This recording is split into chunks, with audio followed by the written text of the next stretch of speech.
What's going on, everyone? So, Los Angeles Lakers are ready to approach their 20th game of the season. We are a quarter of the way there. Lakers are currently at 11-8. They are only like game from falling, or game and a half out of falling completely out of the play-in entirely. So, Lakers have to maintain pace. And you look at their next kind of stretch here before they go into the Sacramento Kings, which they play Sacramento like 3 times in this month of December, right? They play them twice at home twice on the road and then once at home. But you kind of look at the first front end of this because it kind of gets a little tougher on the back end. But you got the Utah Jazz, the Minnesota Timberwolves that have been absolutely dysfunctional, Miami Heat, Atlanta Hawks, Portland Trailblazers, and then that first game, Sacramento Kings. Lakers going into that Kings game, so not counting the Kings game yet, Lakers have to go at least 4-1. You have to beat the Jazz. You have to beat the Blazers, right? And then you have to beat 2 of the Timberwolves, the Heat, and the Hawks. 3 of those games are on the road. Lakers have not been a good road team. So, 3-2 is probably what you're hoping worst case scenario, especially because, you already beat Timberwolves once and they're like trying to rattle off some wins and get back into kind of the playoff hunt and being a top seed. But like, you have to win these games, right? Utah, you cannot lose, right? Blazers, you cannot lose, right? I don't think that they should lose any of these games. I think that they should go 5-0, but 5-0 would be just chef kiss. Because then you look at kind of the last few games, and it's like the Kings, the Pistons, who just beat us, right? Then you got the Warriors, who have been great this season, the Kings again, and then the Cavs. You should beat the Kings at least one of those 3 times to at least split the season series, but you got to, in my opinion, you got to win at least 2 of those, right? So Lakers have 3, 6, 9, 10, 11 games in the month of December. They also have likely quite a bit of time off in the middle because they're not in the in-season tournament anymore. But you kind of look at this kind of stretch of games, right? This is a real opportunity to kind of gain some traction, right? Like, got to beat Detroit, got to beat Sacramento at least one of those times. Got to beat the Blazers, Hawks, Heat, Timberwolves, Jazz. 7-4 at least during the stretch. Like, let's say you beat one, but you lose to another. Let's say you beat the Warriors, but you lose to the Heat or something like that. You got to go 7-4 during the stretch. It starts with Utah. Got to handle business against Utah, right? Utah's tanking. They're a bad team, but you're the Lakers. Guess what's going to happen? Teams are going to show up. Teams are going to play. Utah's won 4 games. They would love for the Lakers to be their 5th. Right? Like, that's just how it works, unfortunately, right? Every time the Lakers play somebody, what do they want to do? They want to come out and they want to ball out and they want to, make a statement. Players want to look good playing against the Lakers. You just beat Utah. They'd love to beat you again or beat you, get you back, right? Like, you can't play around. You have to go in there and handle business against Utah. Right, we need better games from Anthony Davis and LeBron James. Right, they both are coming off of just a really bad game against OKC.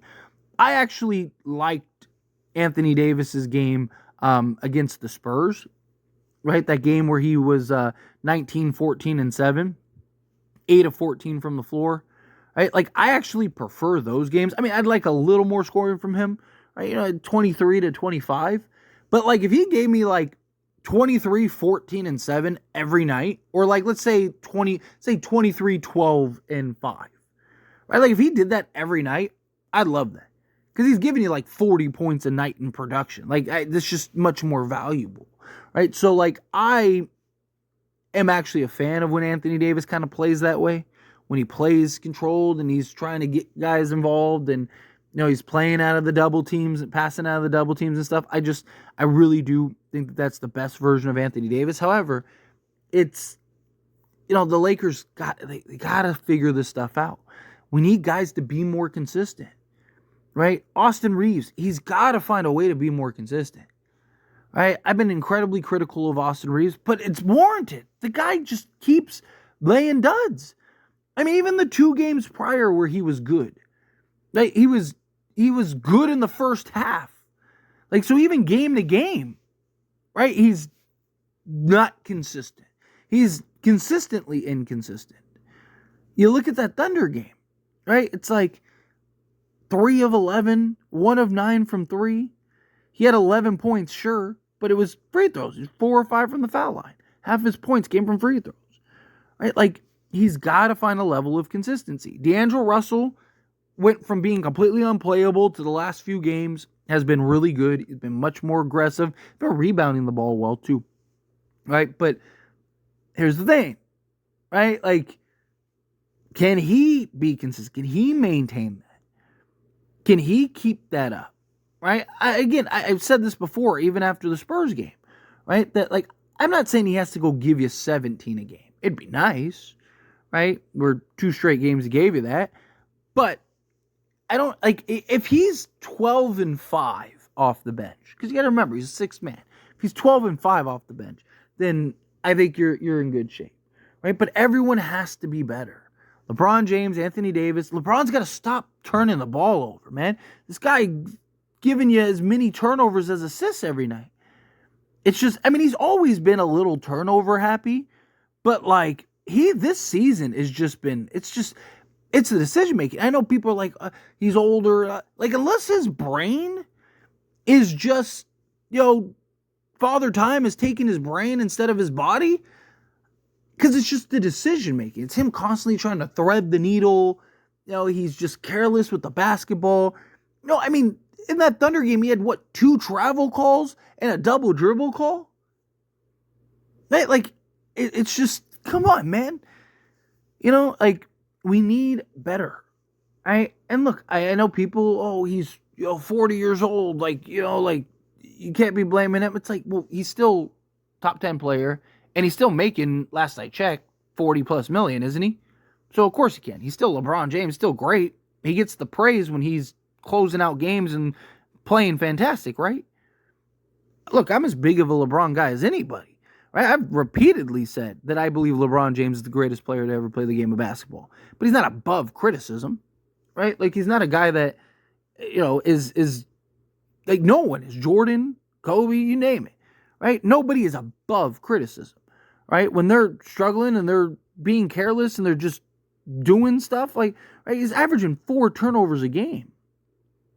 It's terrible. He's leading the league in turnovers by like a good margin.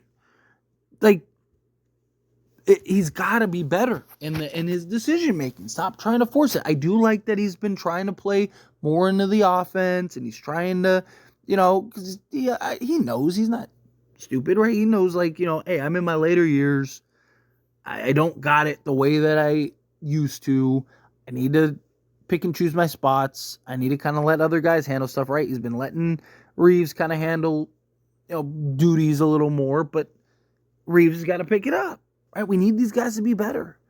And we need JJ to be better, right? Like, look, I'm a big JJ guy. I was on the JJ bandwagon when he interviewed for Charlotte, when nobody knew that he even was interested in being a head coach. As soon as I heard he interviewed for Charlotte, I was like, why aren't the Lakers calling him? This guy is a basketball mind, right? Like, this guy would be great. And I think he has. I think he's been very good. Has he been perfect? No. One, no coach is perfect. 2, you knew that there were going to be little hiccups and stuff, right? Like, even in that OKC game, right? I know a lot of people blame him for Max Christie. Like, why was Max Christie in there? I don't really blame him for that. I blame him for having Austin Reeves in the game rather than D'Lo. Right? D'Lo was hot, hit huge shots, had a great quarter, right? And then you just, like, took him out in favor of Austin Reeves, which I get. Like, he's your starter, he's his guy, all that stuff. He loves Austin Reeves, but Austin Reeves just didn't have it. And he was turning the ball over left and right too, right? Austin Reeves was not taking care of the basketball whatsoever, right? Like, the Max Christie thing, not really. I mean, look, Christie had some great sequences leading up to that just bonehead foul, which is just lack of experience, right? But he was playing some really good defense. He saved LeBron from having another turnover and had a great sequence where he was able to save the ball, get the ball, turned around and hit that little, fall away turnaround and knocked it down. And we were all like, yes, there we go. Right. But then he went and had that blunder. And it voided what he just did. It's like, hey, yeah, you had a great sequence a moment ago, but you just ruined it by... And look, we probably lose that game. Like, you're going in the assumption that we would have stopped SGA, which the Lakers hadn't done a really good job of doing that up until that point anyway. But still, it's like, you can't be having those mistakes. I don't really blame JJ for that because it's like, okay, who else are you going with? Like, yeah, you can go with Reddish, but he doesn't give you the offense that you need, right? And in just such a tight game down the stretch, you kind of need the balance, or at least best to it. I just blame him for, again, Austin Reeves. If both guys were looking good, both guys were playing good, right, then fine, stick with the starter. Or if, Reeves was kind of on the way up, right? Let's say, yeah, he started off really poor, but then he started heating up. It's like, okay, I got to stick with him, see if he can kind of close this out for us. But he wasn't. He was terrible, right? So, again, he had 5 turnovers matched to LeBron. Difference is that he had more turnovers than assists. He had the same number of turnovers as rebounds. He had more turnovers than field goals made. He had more turnovers than his free throws made, right? That's where it's like, okay, I get Reeves is your guy, but hey, you don't got it tonight, buddy. D'Lo does. Isn't that the point of a team? Isn't that unless it's like LeBron James and Anthony Davis, you shouldn't be so, hard-headed, oh, I got to keep this guy, right? Again, he's made mistakes. He's probably going to make other ones, right? He's had a couple blunders throughout the course of this season thus far, but he's been very good. He's better than Darvin Ham. I've heard people be like, oh, he's just another Darvin. He's not another Darvin Ham. He's better. He's a lot better than Darvin Ham. But, again, it's a process. Everything's a process. And players still have to show up, right? JJ Redick can only micromanage and scheme and do stuff for so much, right? Players have to show up. He's not responsible for LeBron James having 5 turnovers a game and Reeves having 5 turnovers going 1-9 from 3. He's not responsible for Max Christie and that boneheaded decision at the end, right? If he doesn't have that decision, even if the Lakers lose, we're having a completely different conversation, right, about Max Christie. It's like, man, he had that, yeah, we lost, but man, Christie had that really good sequence, right? It's just circumstances, but you also have to have the personnel, right? I don't care how good of a coach you are, you have to have the personnel. But anyway, as always, this is a discussion, and I pass a question on you. Let me know your thoughts and opinions down in the comments below. What do you think? How do you feel? What are your thoughts? Do you agree with my points? Disagree with my points? Kind of mixed in the middle? However you feel, whatever your thoughts are, I love to hear it either way, so let me know down in the comments below. That being said, if you haven't liked this video, hit that like button. Helps me a lot. Helps me enjoy these types of videos, and I truly appreciate it. Not subscribe to the channel, hit that subscribe button. Turn on the bell notifications. Appreciate y'all. See you in the next one.